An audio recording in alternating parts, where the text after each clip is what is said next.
আমার চ্যানেলটা লাইক করবেন, শেয়ার করবেন, সাবস্ক্রাইব করবেন, বেল আইকনটা প্রেস করবেন। সাবস্ক্রাইব করতে ভুলবেন না। আবার বলছি, আমার চ্যানেলটা লাইক করবেন, শেয়ার করবেন, সাবস্ক্রাইব করবেন, বেল আইকনটা প্রেস করবেন। সাবস্ক্রাইব করবেন, সাবস্ক্রাইব করবেন, সাবস্ক্রাইব করবেন, সাবস্ক্রাইব করতে ভুলবেন না। আসসালামু আলাইকুম। ক্রিকেটার ইমরান খান এবং পরবর্তীতে পাকিস্তানের তেহরিক ইস্তাকলাল যে প্রধান, রাজনৈতিক দলের প্রধান এবং সাবেক প্রধানমন্ত্রী পাকিস্তানের ইমরান খান একজন জনপ্রিয় ব্যক্তিত্ব। শুধু এই দেশে না, শুধু বাংলাদেশে না, সে পাকিস্তানের প্রচুর জনপ্রিয়। সে বর্তমান মুহূর্তে সবচেয়ে জনপ্রিয় রাজনীতিবিদ হচ্ছে ইমরান খান। আজকে দীর্ঘ প্রায় 2.5 বছর ধরে কারাগারের মধ্যে আছেন। তাকে যে কোনোভাবে একটা পার্লামেন্টে কুর মাধ্যমে সামরিক নেতৃবর্গ সমর্থিত সরকার তাকে কারাগারে রেখে দিয়েছে। পাকিস্তানের আসলে ইতিহাসটাই একটা অদ্ভুত ধরনের। ওইখানে সামরিক বাহিনী কোনো রাজনীতিবিদ, কোনো রাজনৈতিক দলকে উপরের দিকে উঠতে দেয় না। 47 সালে পাকিস্তান ব্রিটিশ থেকে স্বাধীন হয়েছে, তারপর থেকে এগুলোর চর্চা দেখা যাচ্ছে। তো পাকিস্তান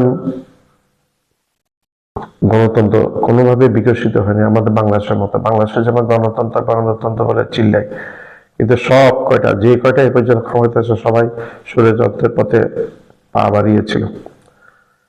এখন ইমরান খানকে অনেকে বলছে মেরে ফেলেছে ইউটিউবে বিভিন্ন খবরে, কিন্তু আমার কাছে কেন যেন একটু সন্দেহ লাগছে ইমরান খানকে মেরে ফেলবে না।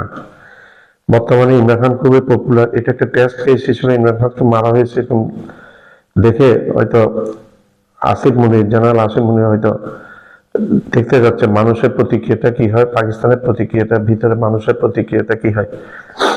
সেটা যদি কোনো মতো সামাল দেওয়া যায় হয়তো ভবিষ্যতে মারিয়ে ফেলতে পারে। তবে আমার মনে হচ্ছে ইমরান খানকে মেরে ফেলা হয়নি। এই ভুলটা পাকিস্তান সেনাবাহিনী আবার করবে বলে আমার মনে হয় না, কারণ এটা সামাল দেওয়া পাকিস্তানের সেনাবাহিনীর পক্ষে সম্ভব হবে না। প্রচুর জনপ্রিয় একজন নেতা, দুর্নীতিমুক্ত নেতা, দুর্নীতিহীন নেতা, যাকে দুর্নীতির মামলা দিয়ে দেওয়া হয়েছে জেলে। ভাই ক্ষমতা থাকলে একজন সাধু পুরুষকে চোর বানিয়ে এতে রাখা যায়, কোনো ব্যাপার না এটা।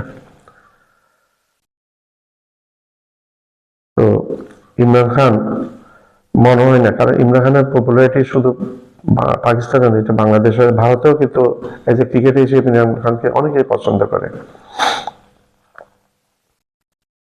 ইমরান খানকে মেরে ফেলা হয়েছে, ইয়ে করা হয়েছে, এটা এই সংবাদগুলো প্রচারিত হয়েছে ভারতের গদিয়া মিডিয়া থেকে এবং আফগানিস্তানের মিডিয়া থেকে।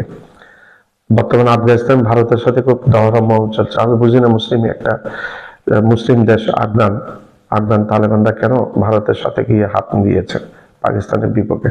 পাকিস্তানের উচিত হয়নি আফগানিস্তানে হামলা চালানো, বিমান দিয়ে হামলা চালানো। আফগানিস্তানের সাথে পাকিস্তানের উচিত, আফগানিস্তানের দোনোজনের উচিত, দোনোজন মুসলিম দুইটি দেশ, তারা তাদের ভুল বুঝতে পেরে তারা একজন আরেকজন ভারতকে ত্যাগ করে একজন আরেকজনের কাছে আসলে যে মুসলিম বিশ্বের জন্য একটা সুফল বয়ে আনবে বলে আমি মনে করি। ভারতের পক্ষে বর্তমানে বিশ্বের কোনো দেশে নেই, তেমন একটা নাই। রাশিয়া পর্যন্ত তেল কিনেছে, রাশিয়া পর্যন্ত তেমন একটা ভারতের পক্ষে আছে বলে মনে হয় না। আর আমেরিকা তো স্যাংশন দিয়ে বসেছে। তো আমার একটা কনক্লুশন আমি জানি, ইমরান খান কে মেরে ফেলা হয়নি। ইমরান খান আছে কোনো জায়গায় সরিয়ে রাখা হয়েছে ইমরান খানকে। যাও, time will give the accurate answer, ইংরেজির একটি কথা আছে, সময়ে তার সঠিক উত্তরটা দিয়ে দিবে। আমার চ্যানেলটা লাইক করবেন, সাবস্ক্রাইব করবেন, শেয়ার করবেন, বেল আইকনটা প্রেস করবেন।